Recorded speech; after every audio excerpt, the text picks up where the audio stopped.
Вот здесь уже на каминной печи шов уже где-то миллиметра 4-5. Тут смысла тоже большие швы не надо делать, то есть оно и начнет крошиться, ну, последствия определенно могут возникнуть. Воздух из-под пола, да, то есть задуман. Да, стоит у нас приточка. Ну а здесь какие плюсы вообще из подвального? То есть это мы просто вентилируем подвал, да, первое? Да. И второе, не забираем из помещения воздух, ну, кислород, так скажем.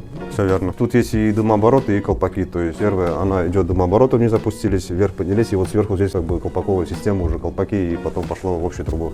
Вот здесь еще нюанс, что фундамент, вот здесь мы видим красный, да, Да, это тут уровень у пола. нас еще, да, много ушло, чтобы уровень пола будет специально, ну, прокладываться, теплый пол будет, поэтому здесь вот мы уже уровень поднимали немножко.